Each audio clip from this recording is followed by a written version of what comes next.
Vamos falar um pouco sobre a final da Copa Libertadores da América 2023, disputada entre Boca Juniors e Fluminense, que ocorre agora, dia 4 de novembro, às 17 horas, no Maracanã. Maracanã, como vocês sabem, casa do Fluminense, mas é um jogo com torcida dividida. Existe uma tendência que tem um pouquinho mais de torcedores ali do Fluminense, porque as torcidas dos times ficam atrás dos gols e naquela zona central os ingressos são vendidos de uma forma à parte ali, tem uns esquemas todos e provavelmente vai ter um pouco mais de torcedores da casa, mas mesmo assim espera-se muita gente do Boca Juniors, promete-se muita gente mesmo, na casa de dezenas de milhares, aí um verdadeiro enxame de argentinos indo ao Rio de Janeiro, mesmo aqueles que não têm necessariamente o ingresso para entrar no estádio vão ficar ali nos arredores, vão participar de festas, vão querer acompanhar o time, então é um primeiro recado, é para tomar cuidado, né? Tanto de uma parte quanto de outra, a gente sabe como funciona, evite brigas, evite ficar perto de tumultos aí, porque nunca se sabe o que está para acontecer. Mas falando de futebol, quero comentar o que eu espero das duas equipes. Falando como alguém que acompanhou uma trajetória do Boca Juniors ao longo dessa competição, a primeira coisa para você que é torcedor do Fluminense é que a escalação do time argentino não é muito previsível. O seu treinador gosta de mudar bastante e eles utilizaram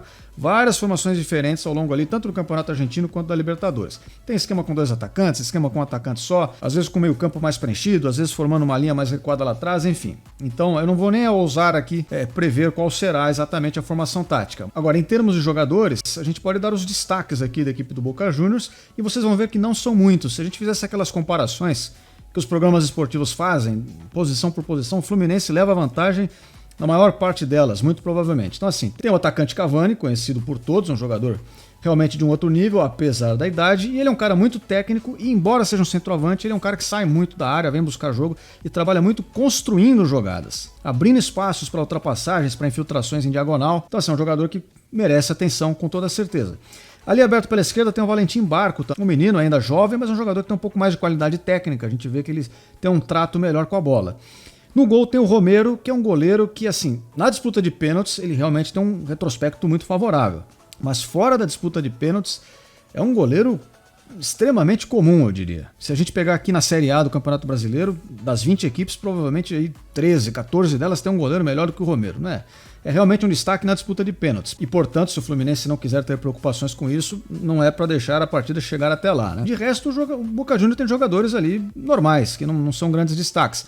Por exemplo, na lateral direita tem ali o Advíncula. Um cara que, como referência, há uns anos atrás, jogava na Ponte Preta. O Boca Juniors tem aquele zagueiro que, inclusive, não vai jogar, né? Porque ele foi expulso contra o Palmeiras, mas o Rojo. Cara, um zagueiro extremamente limitado, lento, meio grosseiro, assim e tal. Enfim, não é um grande time, realmente. Só que onde isso nos leva? Se eu sei disso, se vocês, muitos aí, sabem disso também, quer dizer que o Boca Juniors também sabe que o time deles, em relação ao do Fluminense, não é melhor.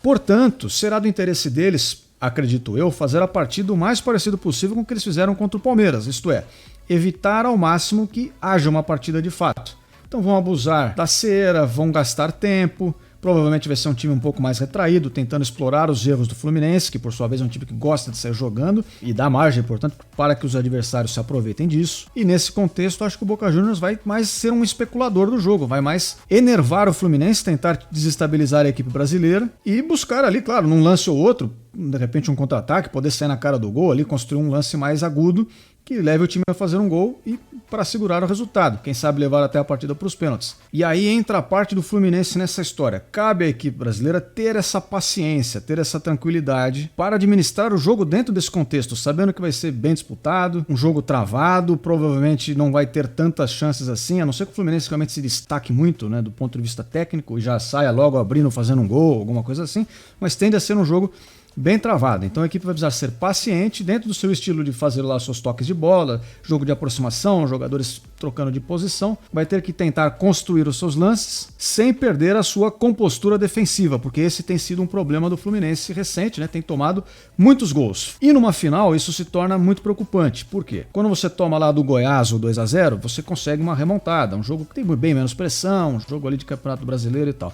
Mas se você toma um 2-0 do Boca Juniors na final da Libertadores, eu acho que o peso que aquilo traz é muito maior. Então fica muito mais difícil de reverter a situação. Então eu sugeriria ao Fluminense um pouco mais de cautela. Mesmo provavelmente sendo quem vai propor o jogo, é preciso ter essa cautela para não dar essa margem para o Boca Juniors ficar confortável. Se o Boca Juniors conseguir sair na frente, se o Boca Juniors construir uma vantagem no placar, as coisas podem ir se complicando para o tricolor das Laranjeiras. Agora, em termos de escalação, o Fluminense, por outro lado, né, se o Boca Juniors é muito imprevisível, o Fluminense já tem uma equipe mais previsível. Então, provavelmente, a considerar que tem jogadores se recuperando de lesão, né? Pode ser que o Felipe Melo jogue, pode ser que não. O Nino pode estar numa situação de dúvida também, mas a princípio o Fluminense deveria entrar em campo com o Fábio no gol, Samuel Xavier pela direita, e na zaga pode ter o Marlon e o Felipe Melo, pode ter o Nino e o Felipe Melo, não sabemos ainda exatamente, e o Marcelo como lateral esquerdo. No meio campo, o André e o Martinelli, o Alexander. No meio campo, o Ganso, aberto pela direita o Arias, pela esquerda o Keno e no ataque ali o Cano. Onde eu traria um pouco mais de atenção é nesse lado esquerdo da defesa, que tem o Marcelo, que também tem dado muito espaço aos seus adversários nas últimas partidas. Muitas das jogadas que o Fluminense sofre têm sido ali pelo lado dele.